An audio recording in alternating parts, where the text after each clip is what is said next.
What is going on, folks? It is Dr. Remy LeBeau, and I'm coming at you once again from the X-Lair adjacent. I'm in my living room today.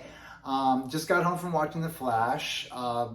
Watched it 2 weeks ago at the early fan screening. DC did this kind of weird. Okay, I know the word NFTs is just it's anathema to most people, and I totally get it because all the people involved in blockchain and crypto and NFTs are generally shit. But I'm a fan of comics, and I got into these NFTs when Marvel Comics started releasing NFTs. I don't care about anything beyond comics and DC and Marvel and Disney and Lucasfilm and stuff like that. So I don't care about any of that. I'm exposed to it. It's very ugly, and I try to stay as far away from it as possible. But nonetheless, DC released these Bat Cowl NFTs that were unique for every person that bought one. It was generated by this algorithm. I bought one 2 years ago. And if you have one, they give you a bunch of stuff. One of the things I got was a ticket to go watch this movie. I got to get into the front of the line of the fan screening, and I got the free ticket to go, which is pretty cool. So that's how I got to go early, and I did. Now, I've already posted a general review of the film, so maybe you've seen it, maybe you haven't, but this is going to be a full-on spoiler review. So if you have not seen the movie, I recommend you to watch my non-spoiler review, or go watch the movie and then come back and watch this review, because I'm going to spoil the shit out of this movie.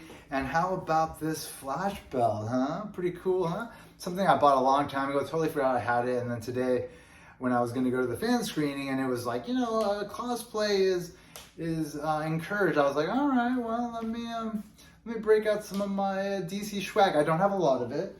Now I have a couple more things. They gave me this poster here, which you probably saw in my last video if you watched it. If not, hey, got a couple of posters there. Look at that. Look at that.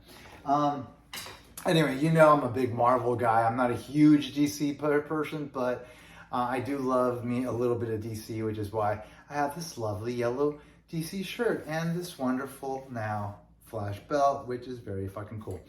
Anyway, so that's some of the backstory on the stuff that I own that has to do with DC. I hope you enjoyed that part of this video. Let's get to the fucking movie. Really enjoyed it. Didn't mind-blowingly love it, but really enjoyed the movie.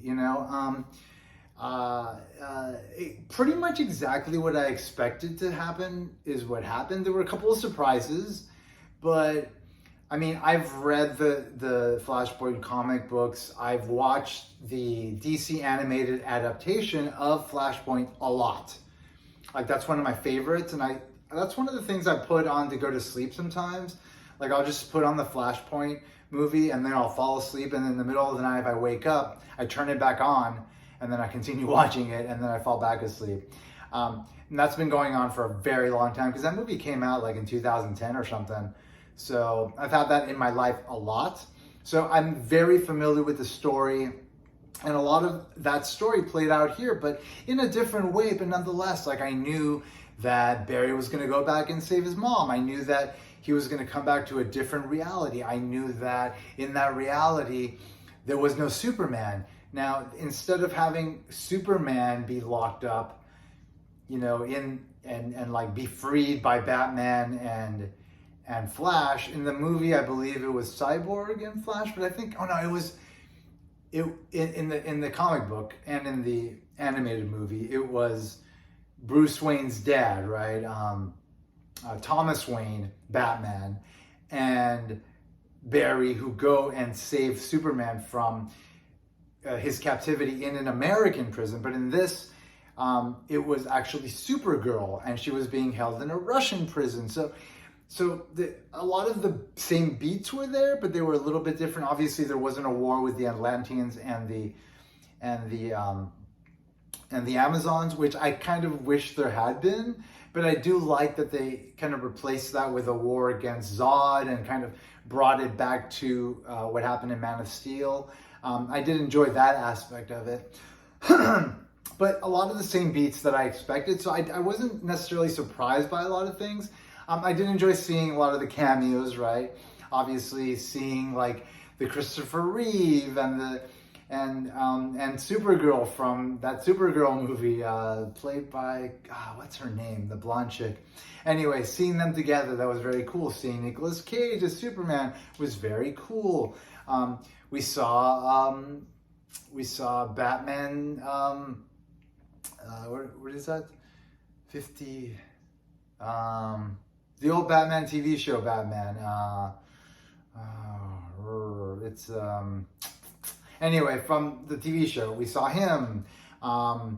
We didn't see Henry Cavill really. We saw a version of Henry Cavill sort of animated within like that kind of weird time sphere thing. That was kind of interesting, but anyway, we didn't see him, which was kind of weird. That obviously the big surprise at the very, very, very, very, very, very end is to see George Clooney as Batman. I mean, that's pretty fucking hilarious. I mean, everybody in the theater laughed when that happened. I laughed. I mean, that's a hilarious surprise. Nobody really expected that. I kind of thought about it, but that's something that could happen. But to actually see it happen, which is pretty freaking hilarious, brings up a question though, like where does this leave us, right? At the very end of the movie, Barry's back in the present, but things are different. So the DCEU has now changed.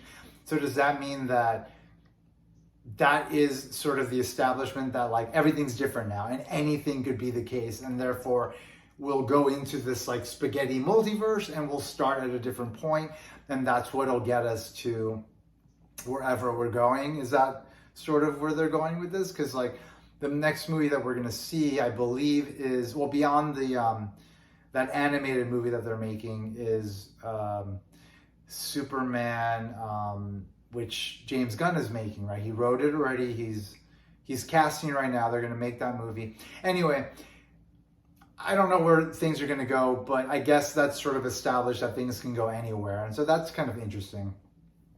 I guess overall, like, the movie wasn't terribly surprising for me, just being familiar with the story. And then also, I did not like that they killed Michael Keaton's Batman. I didn't like that. Like, why'd you have to kill him? Why? Was that necessary? I really wanted to see Michael Keaton and Michelle Pfeiffer together, like at the end, like that. I thought that would have been really cool. But I have to say, like, that Michael Keaton as Batman made the movie for me. Like, his depiction, everything we saw of him was freaking incredible. I said it in my non-spoiler review. I would love to see a standalone movie with Michael Keaton as Batman. I think it would be something that the fans would love. I think it would be very successful. I mean, he basically proved in this movie that we could see that like come to life, and it would be amazing. So I would be very happy with that. So I would fully embrace that. I hope it happens at some point. Beyond that, like, Ezra Miller as the Flash, I really enjoyed. I think he performed great in this movie. I already said all this stuff in my non-spoiler review about their performance and like how they really kind of like got to shine in this movie and really show what they could do with this character. So I'm glad that we finally got to explore that, and I think it was explored really well. I like, you know, in Flashpoint and in the television show, it was Thawne, I believe his name is, the Reverse Flash that kills Barry's mom. We never saw who killed Barry's mom in this. And then we saw kind of like this weird Flash, this weird villain that is the one that kind of pushed Barry into that alternate reality. And then we found out that it was actually young him who was stuck in this endless loop of trying to fix things that were inevitable, that he couldn't change. That was a little bit underwhelming to me. I wanted that to be Reverse Flash. You know, I didn't want it to be what it was. But then again, it was surprising that that's what it was. And it landed as like, okay, but it, like, I don't know. It didn't blow my mind or anything. the CGI and all of the time travel and a lot of what we saw in that final battle, I thought was a little bit too cartoony. Like not, it didn't give me that like that sense of reality, that verisimilitude that you want from depictions. I don't know. I just feel like it could have been done a little bit better. Um, um, yeah, so that's just kind of how I felt about that stuff. Generally when I'm a little bit ambivalent and torn about how I feel about a movie, I have these pauses when I'm talking because I'm trying not to be a complete dick about it. I really enjoyed this movie and I'm going to go watch it again. In fact, by this point, I probably would have watched it again. I will see it. So again, today is 2 weeks ago. So I'll probably see it this weekend that this is being released. So by the time I'm talking about this, by the time this is released, I will have seen it again. So believe me, I want to see this movie again, and I will be watching it again throughout my life because I did enjoy it. But I didn't enjoy it as much as I thought I would. And maybe it's just because it's just time to move on from this version of DC. I mean, it was cool. Like I did like that whole opening sequence with the babies falling from the hospital. That was fun, you know, like more fun than any of the DCEU has ever been. Definitely love seeing like Batman in action in a way that we really haven't seen him before. Really cool. Seeing Wonder Woman pop up, that was cool. You know, a lot of cool moments at the beginning. Barry like meeting Iris, that was well, again, I guess because they kind of knew each other before, was kind of cool.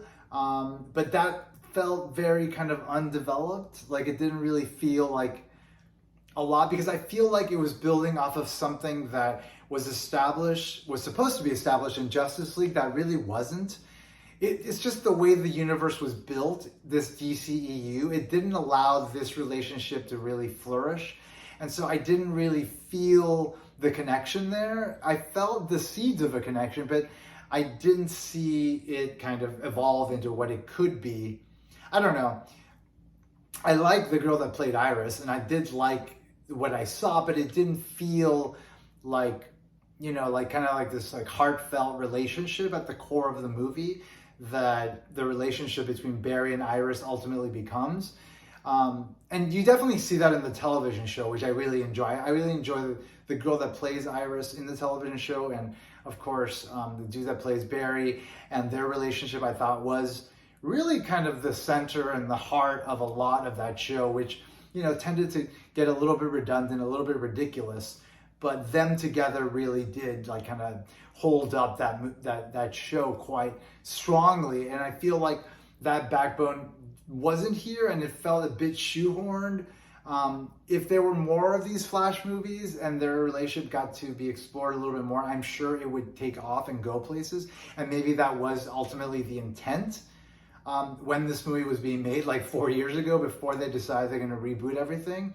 But we're not going to see that happen, but maybe we will. Who knows what's going to happen? I mean, obviously Ezra Miller's situation is very complicated, and who knows what's going to happen. A lot of people don't want him to play the Flash anymore, don't want them to play the Flash anymore. We'll see what happens with them. Obviously, there's a lot of things going on with them that are complicated and they need to be resolved. We don't know what they will be, but will that lead to them playing the Flash again? I have no idea. We'll see what happens there. So I don't know. It's. I guess maybe that's part of my ambivalence about the way I feel about it, is just knowing that this isn't going to really lead to much more. But the experience itself was very gratifying. And I think, again, like the Michael Keaton stuff, the heart of the movie was there. Like this, it became like this great backbone to it. And the girl that played Supergirl and her depiction, her story was really good. I really enjoyed that. Like the whole middle of the movie, I think, was probably the strongest part of it. The second act, I think the third act was just a little bit much. And then I enjoyed the first act, but I definitely liked the second act a lot more. Once Michael Keaton got in there, like that's when things really took off for me. And I started getting like those kind of special feelings. Like just watching the scenes, I was just like, you know, that kind of internal smile that you get when you're like in love with something. So love that definitely quite a bit. So yeah, so like we get the beginning of it, we get we get sort of Barry just realizing that he can time travel and then finally doing so. And then the stuff with him in his home, with his family, really enjoyable. Him saving his mom was fun. I like seeing him with his mother.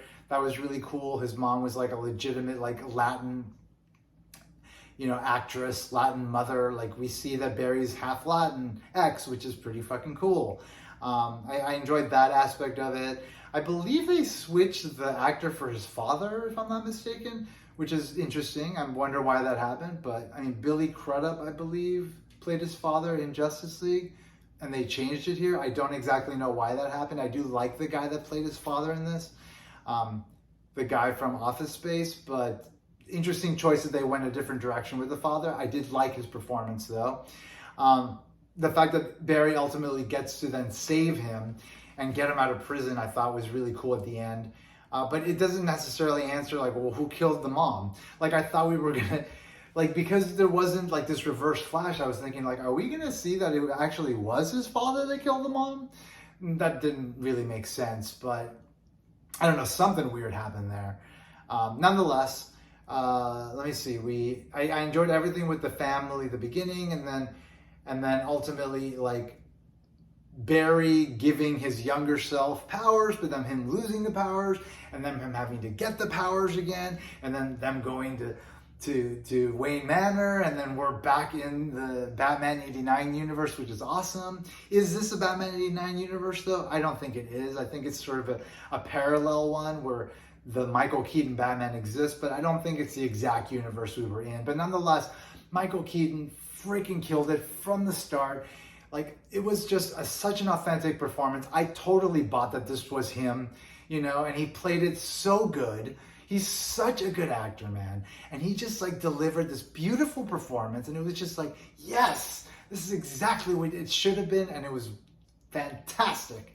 And just from the beginning, and then just seeing kind of us exploring his world, and then finally getting to the Batwing, and then going to save Supergirl and getting her out of that Russian prison, and then that whole sequence with them fighting the Russians and then getting out, and it's just wonderful. And then ultimately getting Barry's powers back, super cool.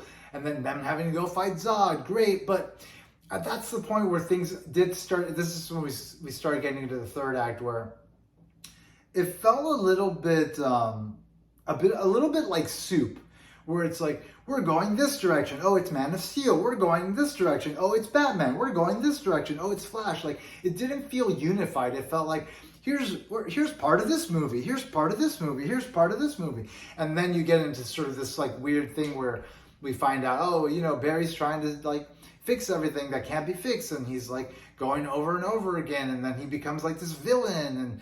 And that's sort of what causes a problem to begin with. Like, I don't know. I didn't love it. I didn't hate it, but I didn't love it. But I didn't hate it, but I didn't love it. And that's just how I feel about it. But nonetheless, overall, like as a whole, the movie worked for me. I didn't like that they killed Michael Keaton at the end. Why'd you have to do that? I already mentioned that earlier at the beginning of the video. But, like, why'd you have to do that? Like, that, it's like, did that really need to happen? It could have not happened, and it would have been fine, but whatever. I guess they had to do it. I have no idea why they did that. Like, why did you kill Michael Keaton Batman? I don't understand. Anyway, but like the whole, like, I guess part of the third act also, that like we get back into this kind of this weird time bubble thing where, where like the final kind of moments of the third act take place, where the resolution happens, and it's just so CGI,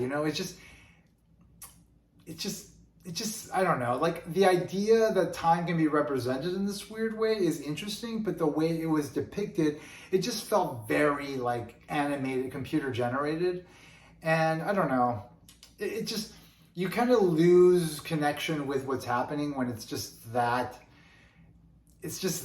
kind of outlandish. But then that's the time when we got to see all the other worlds, Nicolas Cage and Christopher Reeve, and which is really cool. But that all felt very animated too, because it was.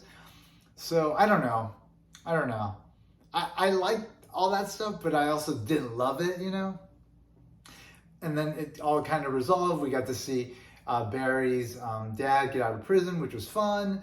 And anyway, I enjoyed it. Like the final beats, like you knew exactly what was going to happen, and it just played out the way you expected it to.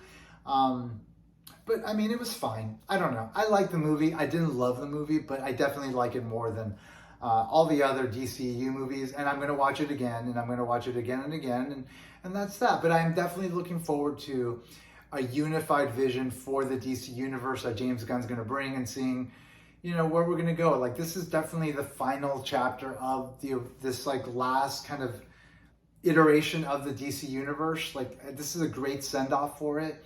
I do hope we do go back into the Batman 89 universe a little bit and explore that a little bit more. I really want to see Michael Keaton and Michelle Pfeiffer together at some point, kind of resolving his story. I know maybe that's just too idealistic, like I just kind of, the fanboy in me needs it, but I really would love to see that.